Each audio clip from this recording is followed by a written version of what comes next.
Okay, here we are with Christine Maggiore. Is that how you say your last name? In Italian, it's Maggiore.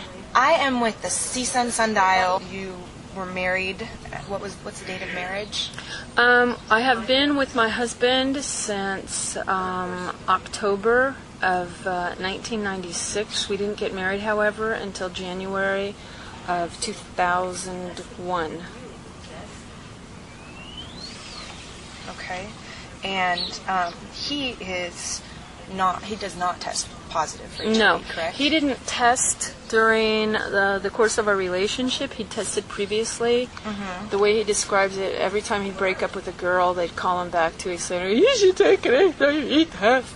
And so he'd take one, and then they'd never call back and get the results or tell him that they tested positive, so he never went and got his results either. Mm-hmm. And then when we met, he actually had known about me and read my book and met me because he liked my book and liked the picture on the back of it, as he likes to tell people. Uh-huh. And so he knew about all this stuff. And then during the course of our courtship, he asked me a lot and I explained a lot. And it was his decision as a thinking adult person not to test. But when the situation came up last September, where the coroner's office decided that our daughter had, despite the physical evidence to the contrary, died of AIDS, we knew that that meant the Department of Child and Family Services would come and try to take Charlie away, which they did. Mm-hmm. And so Charlie went out and tested at 3 different labs 3 different times, and my husband joined him in that and came up negative each time, as did our son. Mm-hmm.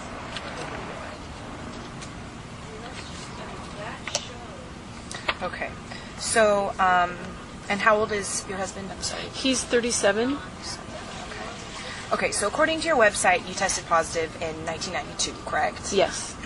And they gave you 7 years to live at that time? The official wisdom was 5 to 7 years. They said that women had a shorter life expectancy than men. They progressed the disease faster.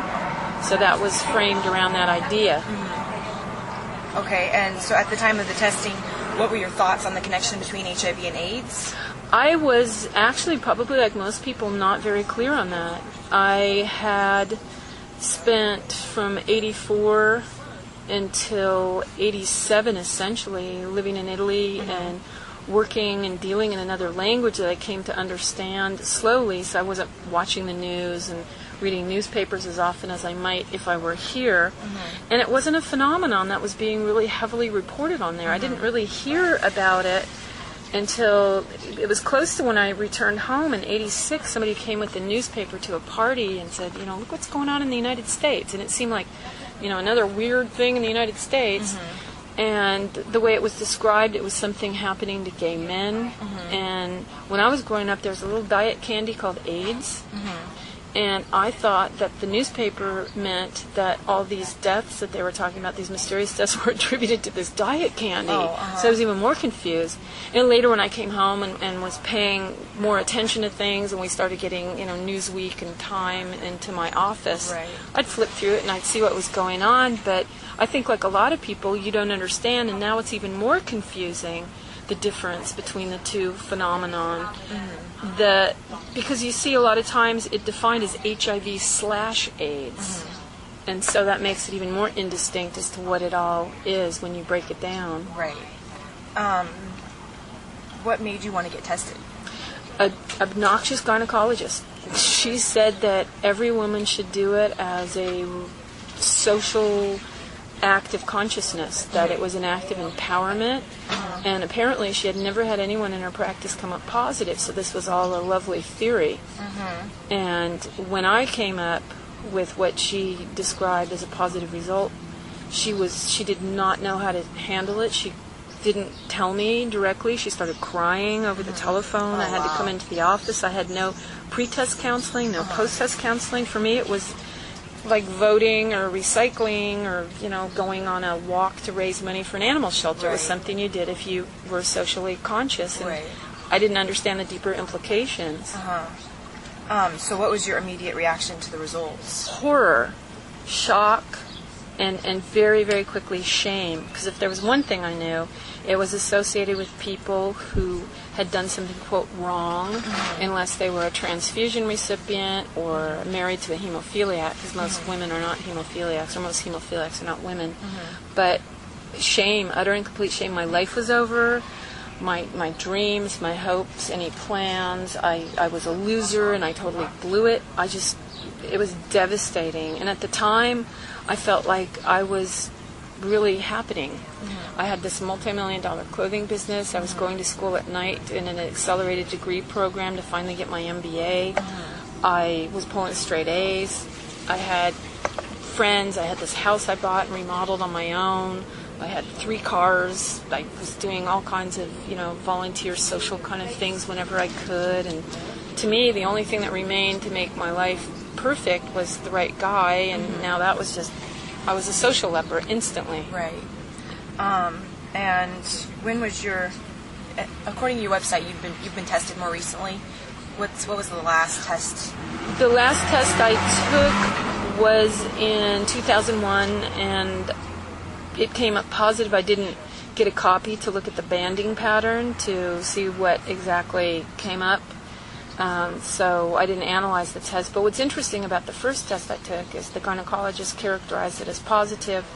I took it to an infectious disease specialist, and he said that he considered it indeterminate, that it wasn't positive enough to be positive, it wasn't negative enough to be negative, and he recommended doing the whole thing all over again at his lab. And at the same time, he took blood for that. He took blood to do a T-cell count and a workup on everything.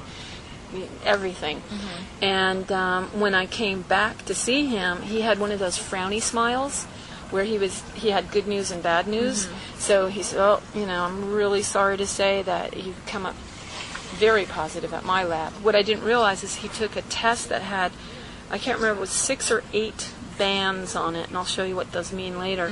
And his lab had reduced it to 4.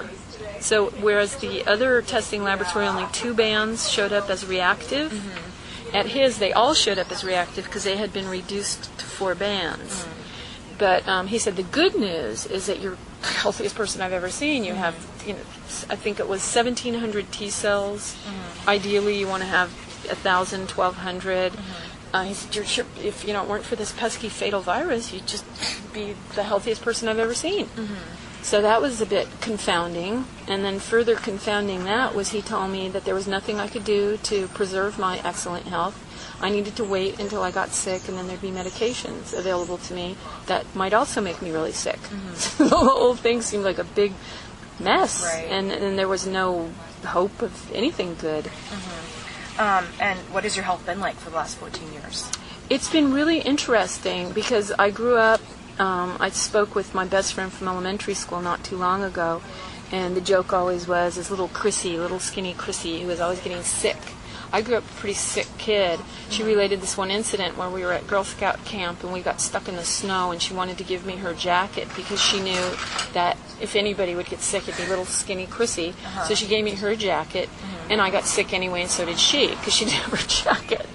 That's how I grew up. And the last 14 years of my life have been the most remarkably healthy, especially given being a mom and being around kids and schools and teachers and playgroups and the typical, snotty kid at the park who gets all over you and ends up wiping their nose on you and all this other stuff, and you don't even know them. I just go all the time. I've been around, without knowing it, people with tuberculosis. I have been around people, I've cared for people with pneumonia. I've accidentally been bitten by a poisonous spider. I got bit by a wild squirrel. I'm just fine. And I actually, growing up, suffered from cold sores, which is supposed to be a symptom of immune suppression, at least if you test positive. And I haven't had one in, I can't tell you how long, and I have lived through in the last year, and I don't know how many months it's been now, some of the most extraordinarily painful times of my life where I can't sleep, I can't eat, and I just, my soul is aching, and, I don't know, it's interesting, certainly.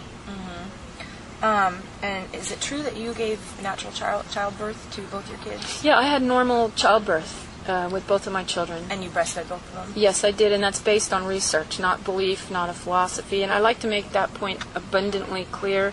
This tends to get written off. I don't know if it's because I'm female, I wonder about that, as if a woman can't intellectualize and analyze and examine and investigate. It's all, what Christine believes, this, faith she has, this philosophy. It's nothing like that. I am probably the most faithless person you can imagine. I was kicked out of Sunday school when I was 8 and spent the rest of my years in Sunday school teaching arts and crafts to the preschool and babysitting in the nursery because it bothers me when things don't make sense in a way that I can understand. So I'm just a relentless practical thinker. And the idea that I'm a follower of Peter Duesberg, again, it has that religious connotation where I'm a disciple of someone. Ask any scientist who knows me what a pain in the rear I am when somebody says something that seems to contradict itself, when something doesn't add up to me. To know me is to know that I'm relentless. It just bypasses. It goes directly from my brain to my mouth with no filter. When I have a question, it just comes up. And so I very much want to emphasize that this is about investigation. My decision to breastfeed was all about investigation and research. As a matter of fact, there's a very interesting organization that's come up around that issue called Another Look at HIV and Breastfeeding. Their website is anotherlook.org. And what they're showing is that despite all the popular ideas, and even one could say ideology, there are no studies that have ever directly isolated whole infectious HIV from human breast milk.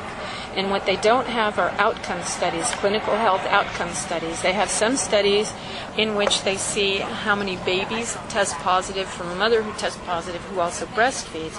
But interestingly, in one of the only studies that ever compared exclusively breastfeeding mothers who tested positive with mothers who are mixing formula and breast milk and mothers using exclusive formula, the highest incidence of children testing positive in those three groups was not in the exclusively breastfeeding HIV positive moms, but the ones using formula exclusively. And sadly, the researcher who did that has not been able to get funding to continue that study any further. And also, very sadly, breastfeeding, according to the World Health Organization, if more women did it worldwide, it would prevent the deaths of millions and millions of children around the world, especially in impoverished nations where immunity through the antibodies given in mother's breast milk and the perfect nutrition for a growing child would protect them from illness and death. And it's being discouraged in these very areas of the world under this notion that has not been founded in science that there's infectious HIV that's passed through breast milk.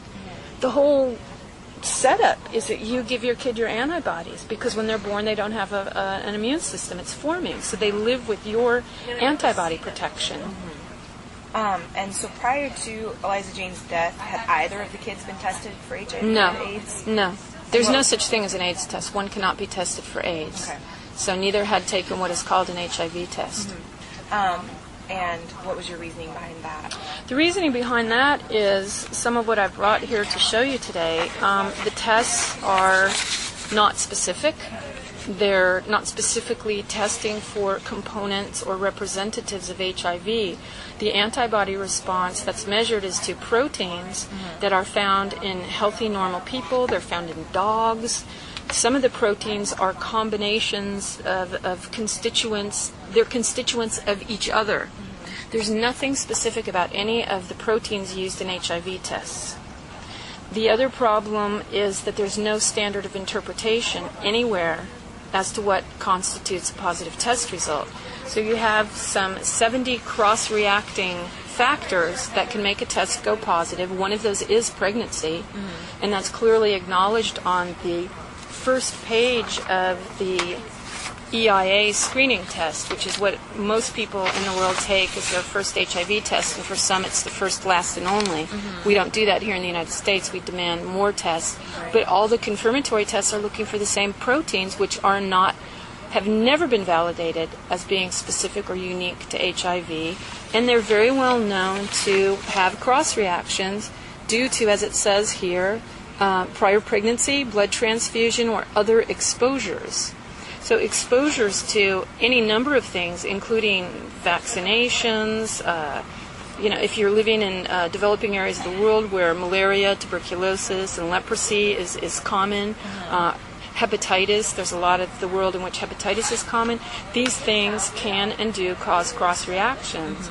The other sad factor about the test is that they have never been validated by the direct isolation of HIV from any human being or group of human beings that register positive on representative tests such as antibody tests or viral load tests. Can I ask you to take that down a level and kind of explain Sure. like, on a level that the students might understand? Yeah, happily.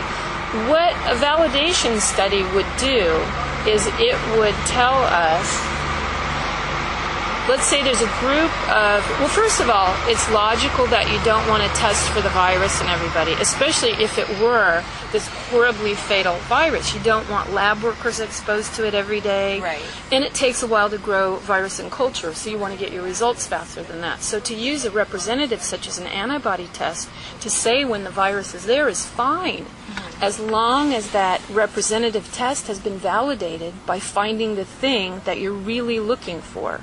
In this case, what you really want to know is, do people who test positive on an antibody test or a viral load test actually have the virus? At the very beginning, when these tests were developed, no one did a validation study, which would have looked more or less like this. You get 1,000 people who test HIV positive on your antibody test kit. Out of those 1,000, you need to directly isolate the virus from their blood. If you can directly isolate the virus from the blood of all 1,000 people who test positive, your test is 100% accurate. If it's 999, your test is 99.9% accurate, and so on. And conversely, you take 1,000 people who test antibody negative, and out of those 1,000, you see how many you can directly isolate the virus from. If it's 0, your test is 100% specific.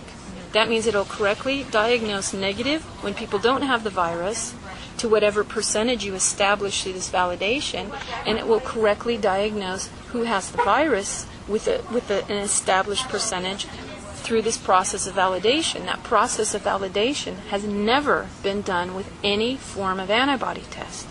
And if you look at the fine print, if you go deep enough on the fine print of these test kits, you will see that each test notifies you of that. The test kit literature is drafted by the diagnostic firms together with their attorneys. Very carefully worded legal language to notify of what the test can and cannot do and protect themselves from liability in the event it's misused. To a certain extent, every single test is misused because they say things like this: there is no recognized standard for establishing the presence and absence of HIV antibody in human blood. Which is on that paper. It's on the antibody test. It's saying that the antibody test has no standard for establishing the presence or absence of antibody. And it also says that its sensitivity and specificity, these two things add up to what we call accuracy, are assumed and estimated. They've never been validated.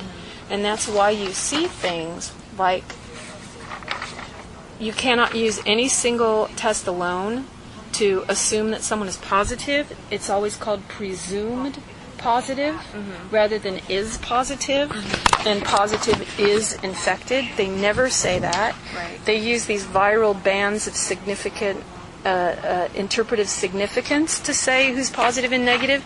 All over the world there are different standards as to which bands are important to be positive and which bands count.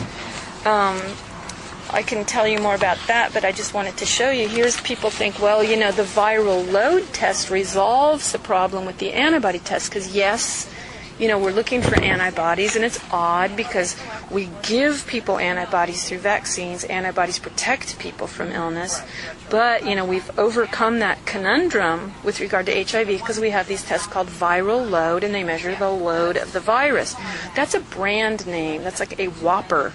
It doesn't mean a Whopper's really huge. It's just a name somebody gave to something for marketing purposes. If you look at the viral load test kit literature, it says it is not intended to be used as a screening test for HIV or as a diagnostic test to confirm the presence of HIV infection. So this is a very surrealistic situation. I don't know if you're familiar with the French surrealist Magritte. He would paint pictures of a shoe, and underneath it in French it would say, "This is not a shoe." here's a viral load test that says it can confirm the presence of HIV, and an antibody test that says there's no standard for confirming the absence or presence of antibody. And further, we know that these tests cross-react for a variety of reasons, including pregnancy. And all those harrowing numbers that we hear coming from South Africa all come from pregnancy testing. So do you feel like testing is something that's kind of pointless? It could have points if it were established in science to have those very important points of validation, specificity, and without that, it becomes a very dangerous social ritual. And some people will say, well, it's better than nothing. It's the best we've got. That is a pretty hollow argument, because you're telling people they're going to live or they're going to die. They are socially acceptable or unacceptable. They're a danger to themselves and others. They can move freely through society or not. They're a criminal or they're a regular person. This is not a test for what colors look best on you with the kind of hair color you have. Right. This is a test that changes everything about your life, from the way you're treated medically, socially, the way you regard yourself. And we can do better. We have all the equipment and scientific know-how to directly isolate the virus and do validation studies, yet here it is, some 22 years since Dr. Robert Gallo said that he found the probable cause of AIDS, and the tests have not been validated. Yet now, our government is saying that everyone between the ages of 13 and 64 should engage in what the test manufacturers call tests that can't do what we think they do. Right. Sorry, go ahead. Sorry.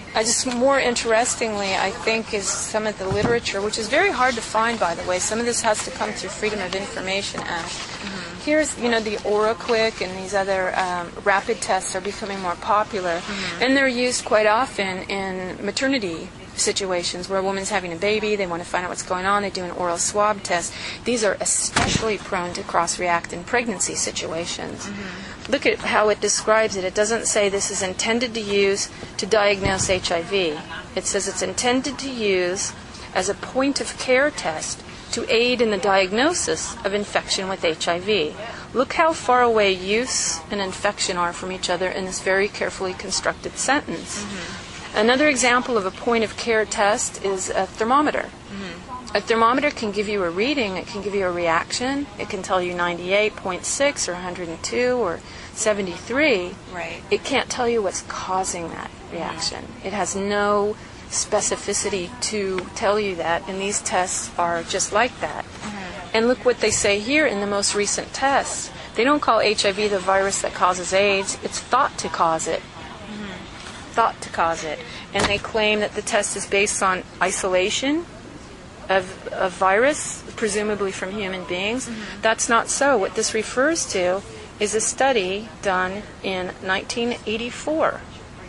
Not 2004, 2006. It's going back to 1984. By Gallo. By Gallo, who was investigated for scientific fraud for having appropriated the so-called virus sample he took from the French scientist, who says, this other scientist, Montagnier, says quite openly, I didn't isolate anything. The exact quote is, despite Roman efforts, we couldn't purify. So, the testing thing is a mess. And it's just amazing to me that when you bring this up with AIDS organizations, who certainly would have a vested interest in making sure that people are given the best of all possible care, with scientists whose job it is to act in the public interest for public safety and welfare, they don't want to talk about it, they get angry, they get upset, and no one is really acting in a normal, adult, responsible way with regard to all of this stuff. And do you think that's maybe because of the emotional effects behind being told, either way, being told that you have HIV or being involved in it and seeing other people that are perhaps suffering from AIDS? I think it has a lot to do with it. I think the emotions and just the fact that it's become a huge institution, a worldwide endeavor. It's, as much as we don't like to think of it that way, it is a business for many, many people, many companies. It generates billions and billions of dollars around the world. There are more people employed in AIDS in certain countries than have ever been diagnosed as having AIDS in the entire history of what's known as the AIDS epidemic. Canada is one of those countries. They live very similarly to the way we live here, yet their number of AIDS cases is remarkably low. Not much explanation other than it possibly is the way they define AIDS. They define it differently than we do here. But you have more people working in the industry and more organizations set up to help people who supposedly have this diagnosis than there are people with the diagnosis. It's remarkable. Do you believe that your daughter died of AIDS? I don't believe anything. I look at evidence. And the evidence I've seen has left me shocked, and it's a constant process of learning more.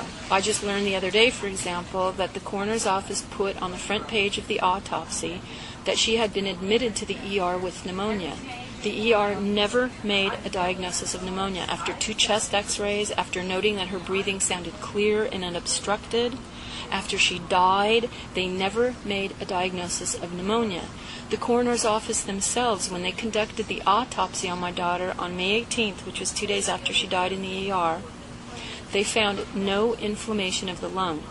The definition of pneumonia in every medical textbook you will look at says inflammation of the lung caused by disease. My daughter had uninflamed lungs. You can't have pneumonia without having inflammation of the lungs, because that's what pneumonia is, inflammation caused by disease. Just the day before yesterday, I received my daughter's lung tissue slides from a pathologist who's looking at them in comparison with another little girl whose case was also handled by the same coroner, who has a long record and a well-known record of testifying to evidence that is not existent, to contradicting his own claims of evidence, to changing autopsy conclusions depending on police and prosecutors' desires. In this case, this little girl had fulminant pneumonia, which was ignored in favor of the coroner's conclusion of saying she died of shaken baby syndrome, which resulted in both of her parents being sentenced to life in prison. Her parents never saw the autopsy report before they were convicted. It was withheld from them, and they were convicted on the coroner's oral testimony. That little girl's lung tissue is... I didn't know if I could look at a lung tissue slide and see what it meant. I looked at my daughter's, and then I looked at hers, and I let out a gasp so loud my husband came running in and said, what happened? I don't know what these people were thinking when they decided to slap this diagnosis on my daughter, who had... We measure immune function these days not by clinical health, which is your ability to operate in this world in a healthy manner. My daughter did that. She was going to school with me and my son and in play groups and so on and so forth since she was weeks old, literally. Both of my kids are unvaccinated. That's another well-researched choice. So certainly if she were immune suppressed, she would not be able to never be sick like all the other kids around her who had pneumonias and all kinds of things, and bronchitis and strep and diarrhea and everything. That does not describe my daughter. When she died, she had an overall lymphocyte count of greater than 10,800. The World Health Organization says a child with AIDS has a lymphocyte count of between 1,500 and 2,000. That means my daughter had 5 times the lymphocyte count that you would need to have a minimum of in order to be diagnosed with AIDS, according to the World Health Organization.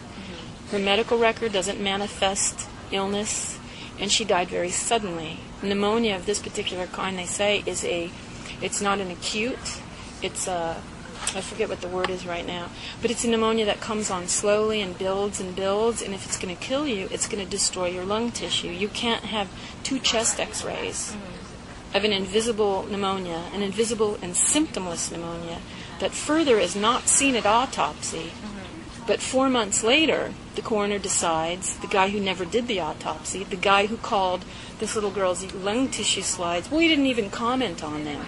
He said the parents killed her of shaken baby syndrome, when it's just so obvious something else was going on. But there's a phenomenon I discovered with marginalized people, whether you're marginalized because you're poor, because your skin color is dark, because you don't speak English, you don't get treated the same way as others. And they never saw their autopsy report. I think that our autopsy report was one that was meant to convict us on oral testimony. It was probably assumed we wouldn't be able to find a really high-profile, very astute lawyer to take our case. Which you did, I'm assuming. Totally by accident. Okay. I'm like Austin Powers. I walk through minefields sometimes, just like, what was that? I don't even know sometimes how I get to where I've gotten with just this blessing of, I can't even tell you. But we had... By that you mean the lawyer? Oh, blessing. the lawyer, the pathologist, I mean just... You don't even want to start with me. I'm Queen Coincidence.